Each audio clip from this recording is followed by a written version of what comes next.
The wind was dry that evening on the far edge of Terra 7, a small and forgotten colony world. The desert stretched endlessly, painted gold by the setting sun. Jace Turner rode slowly on his old rover horse, a small machine shaped like a real animal. It made soft clicking sounds as its metal legs touched the sand. Jace had lived in this place for years. He liked quiet, and the wide land gave him space to breathe. Once he had been a marshal who protected frontier towns, but that life was behind him now. Now he was just a cowboy, moving from place to place, fixing drones and keeping to himself. He was out there that evening because a cargo drone had gone missing. He followed the blinking signal on his small hand scanner. The wind howled softly. A dust storm was growing somewhere far away. After some time, Jace saw something strange. Not a drone. Not a machine. It was a figure lying on the sand, tall as a tower beam, almost glowing under the orange sky. He slowed his rover and looked carefully. The figure was a woman. A giant woman.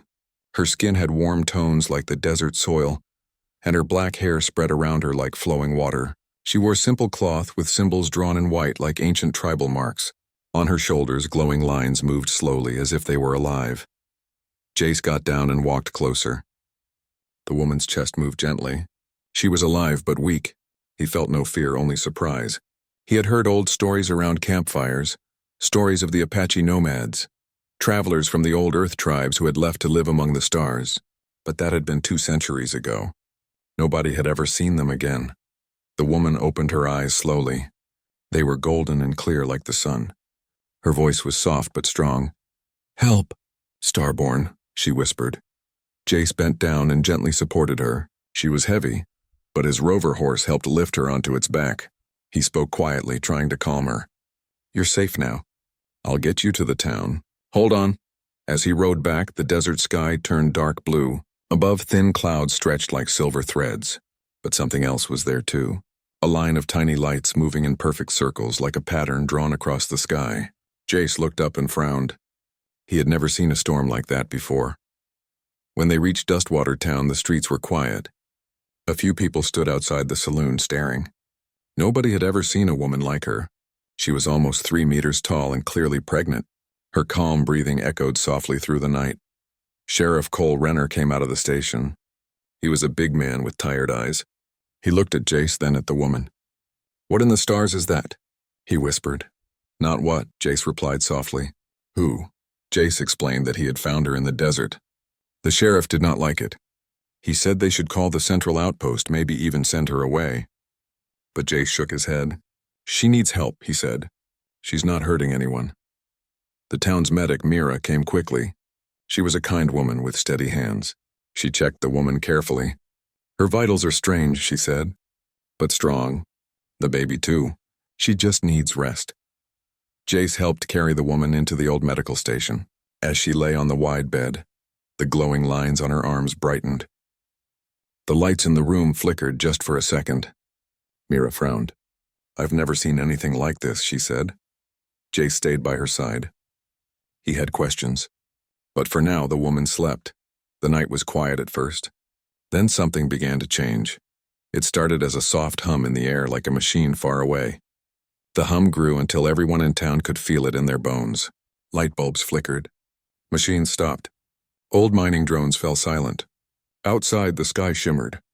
The moving lights Jace had seen earlier were now brighter and lower, dancing in a spiral above the desert.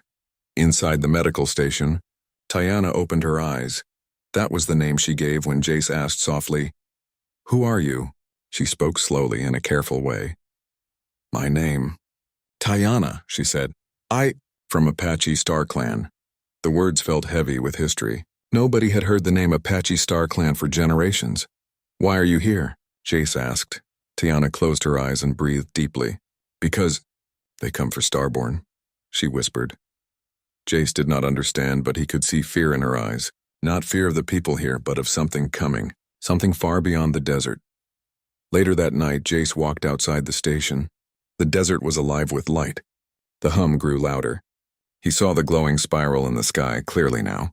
It looked like a huge silent wheel turning in the stars.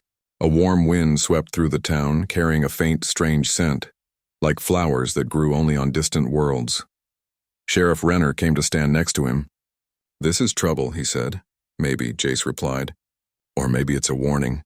People were gathering on the street, whispering nervously.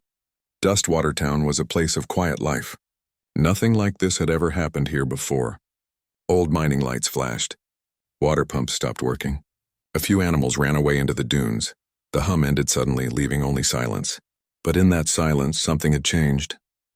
By morning, the desert was no longer the same. Jace woke early and walked outside. The air smelled clean, fresh, and new.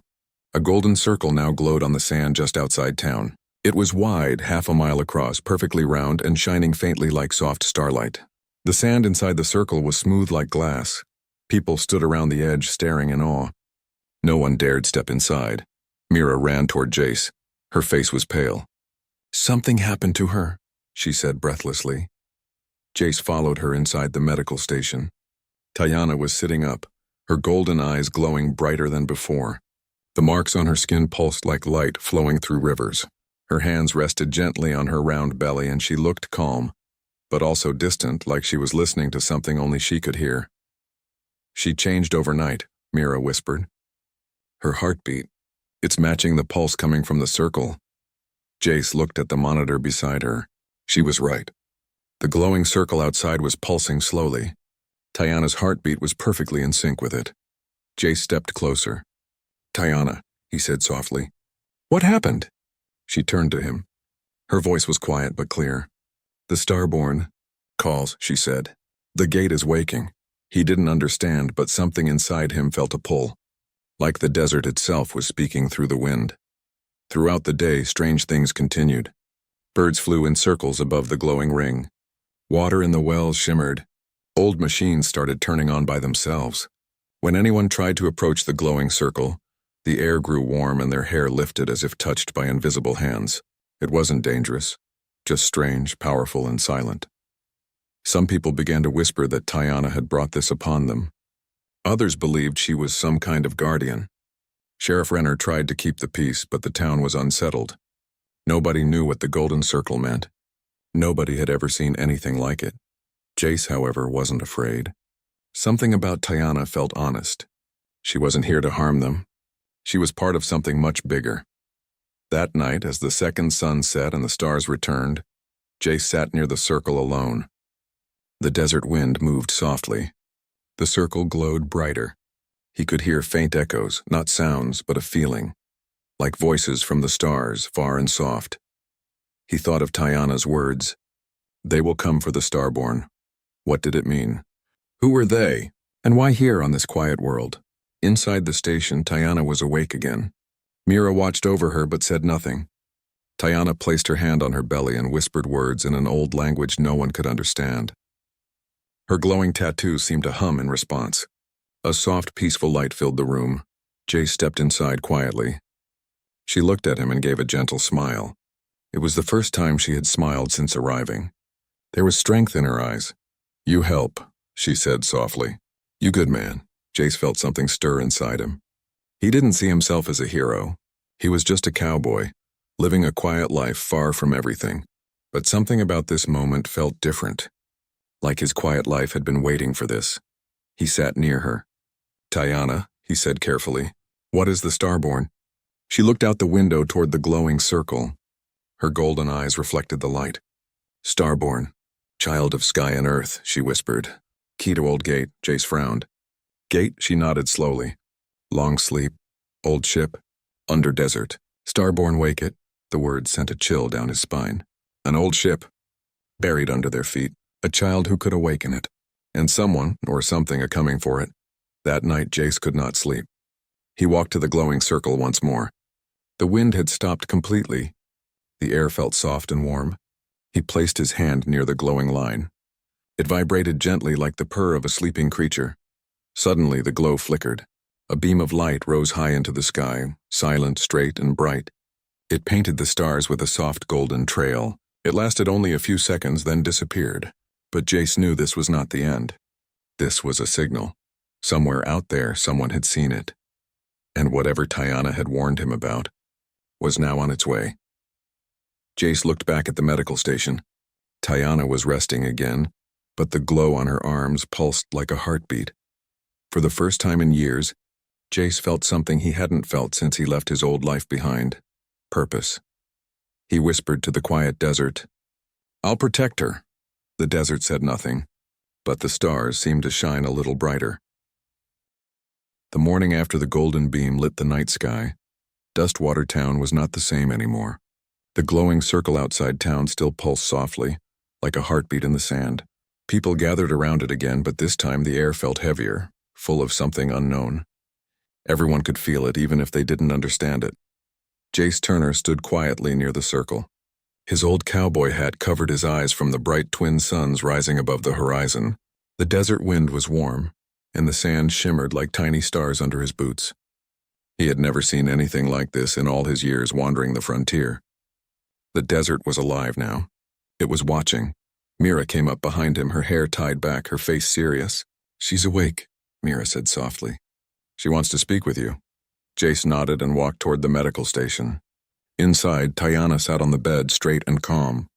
The golden tattoos on her arms glowed softly in rhythm with the pulsing circle outside. Her golden eyes met his the moment he entered the room. "You saw the light," Tiana said gently. Jace nodded. "I did. The whole town saw it." Her hand rested over her round belly. The Starborn called. Jace didn't fully understand, but he could see the truth in her eyes. She wasn't lying. Something old and powerful was waking beneath their feet. Sheriff Cole Renner entered the room with a group of worried townspeople. They whispered to each other, glancing at Tiana with a mix of fear and wonder. Renner tried to stay calm, but Jace could see the tension on his face. "Jace," the sheriff said, "people are scared. They think she brought this thing here. That beam could bring trouble from the stars. Maybe we should call the central outpost. Let them take her away." Jace shook his head. "She didn't bring danger. She's warning us. She's not one of us," a man in the crowd whispered.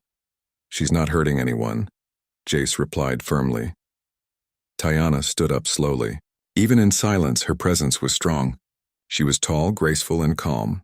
The glowing marks along her arms and neck were brighter now, and they seemed to hum softly, like music too deep for ordinary ears. She looked at the sheriff and the townsfolk with no anger, only quiet strength. "I came here to protect," she said simply. Mira stepped forward, her voice clear. "I believe her." The sheriff looked at the glowing circle through the window and sighed. "Then we'd better be ready for whatever's coming." That night the stars returned, but they did not look the same.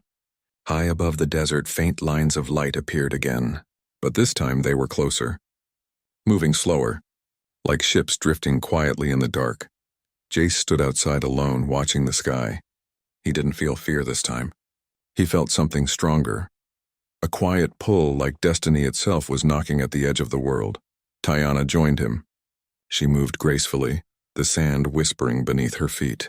She looked at the lights in the sky, her golden eyes soft. "They are coming," she said. "Who?" Jace asked. "My people," she answered. "Guardians of the Star Arc. They protected the gate long ago. But some of them changed." "Changed?" Jace repeated. She nodded slowly. "Some want to use the Starborn. Some want to protect. That is why I ran. That is why I came here." Jace's heart tightened. "Your child," he said quietly. She touched her belly gently. "Yes, the Starborn carries the key to the gate. The old ship sleeps below this desert. The key will wake it. The wrong hands will turn it into power, but the right hands can turn it into hope." Jace looked back at the glowing circle. He finally understood. It wasn't just a strange light. It was a doorway. By dawn, the entire town had gathered outside. A low hum rolled across the desert. It was soft but steady. People turned their eyes to the sky as a shape slowly came through the clouds. A silent craft of smooth silver, gliding like a bird with no sound. Its surface shimmered with faint golden lines, almost like Tiana's glowing tattoos.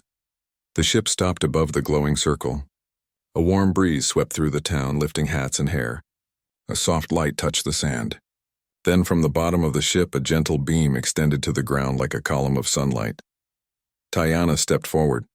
"Wait," Jace said, moving beside her. "Is this safe?" She nodded. "I must face them." Sheriff Renner and the townsfolk stood back, unsure of what to do. Everyone was silent as Tiana walked into the glowing circle. The moment she crossed the line, the circle flared brighter. The column of light expanded gently, wrapping around her like a soft veil. She looked like a figure from a legend, strong and bright. A tall figure stepped out of the beam. Another giant, like Tiana, with the same glowing tattoos but colder eyes. His movements were slow, controlled, powerful. Behind him, more figures appeared, silent and graceful. Their presence filled the air with a strange energy, something old and sacred. Tiana, the leader spoke, his voice deep and calm. You ran. I protected the Starborn, she replied. The key belongs to the clan, he said. No, Tiana answered firmly. The key belongs to the stars. The leader's golden eyes narrowed. You choose outsiders. I choose hope. Jace could not understand their full language, but Tiana's calm strength spoke louder than words. He stepped closer to the circle, ready to stand by her side even if the town feared it. The leader's gaze shifted to Jace. He studied the cowboy for a long moment. This man stands with you? Yes, Tiana said softly. He saved me. The leader gave a small nod, not of agreement but of recognition. Then he will see. He raised his hand. The sand trembled gently. A soft rumble spread through the desert. Then beneath the glowing circle, the ground began to open, not with violence but with smooth, silent grace. The sand folded away like a curtain being pulled back, revealing a deep, shining structure below. The Star Ark. It was enormous, its silver surface buried for centuries. Lights shimmered softly along its spine. It looked like a sleeping creature from the sky waiting to awaken. Gasps rose from the townsfolk. Even Sheriff Renner took a step back, eyes wide. Jace whispered, It's real. Tiana's golden tattoos glowed even brighter. The Starborn inside her responded to the awakening ship. She closed her eyes and whispered old words. The ship answered with a soft pulse of light. The leader of the Guardians spoke again. The Ark will rise. The child will guide it. But you must choose, Tiana. Return with us, or let the outsiders claim the sky. Tiana's voice was calm but strong. The stars belong to all. Not only to us, the leader said nothing. His people waited in silence. The air was warm, filled with quiet power. Everyone in town held their breath. Jace stepped forward. If this ship wakes, it doesn't have to bring fear, he said. It can bring hope. A bridge between your world and ours. The leader looked at him, surprised by the cowboy's calmness. Then slowly the leader lowered his hand. Then the Starborn decides, he said. Not us. The suns were high when the Star Ark began to rise gently from the sand. Its surface reflected the light like a mirror. The glowing circle became a ring of gold around its base. A sound like a low song filled the air. Not loud, but beautiful. Everyone felt it in their hearts. Tiana stood at the edge of the circle, her hair blowing in the warm wind. She raised her hands and golden light spread from her, tattoos to the Ark. The old ship responded like it had been, waiting for her all along. This is the true gate, she whispered to Jace. A gate to the stars. He looked at her with quiet respect. Then you're not alone anymore, she smiled softly. No, none of us are. As the ship floated above the ground, the Guardian leader approached Tiana. His voice was lower now, softer. The clan will not follow the old ways forever, he said. The Starborn has spoken. Tiana touched his arm gently. Then walk with us into the future. He gave a slow nod. The other Guardians stepped back, allowing Tiana and the cowboy to remain at the front. This was not a battle. This was a beginning. The Star Ark rose higher, then stopped, hovering above the desert like a bright silver moon. A beam of light touched Tiana's belly gently. The heartbeat of the Starborn echoed in the air like music. People from Dustwater Town who had once whispered in fear, now stared in wonder. This was not something to fear. It was a gift. A forgotten part of human history was alive again. That evening, as the sun set and the stars filled the sky, Tiana stood at the edge of the glowing circle with Jace beside her. The Star Ark hovered quietly above, its soft lights glowing like lanterns in the night. You will leave? Jace asked softly. Not yet, Tiana replied. The child is not ready. The Ark will wait, just like it waited for so long. Jace looked at the stars. He had spent so many years wandering alone, keeping his heart quiet. Now standing beside this glowing woman and the starship in the sky, he felt something new. Hope. Tiana turned to him. Thank you, she said. You don't have to thank me, Jace replied. She smiled gently. Yes, I do. You believed when others feared. That night, the town held a quiet gathering near the glowing circle. Children laughed. Old machines once broken now worked again, powered by the strange energy of the Ark. The people were no longer afraid. They had seen the truth with their own eyes. Jace sat on an old crate watching the stars. The star medallion Tiana had given him glowed faintly in his palm. When he pressed it, a soft image appeared. A star map with new coordinates. A future waiting out there in the vast sky. Tiana approached him slowly. She wore a simple cloak, and the stars reflected in her golden eyes.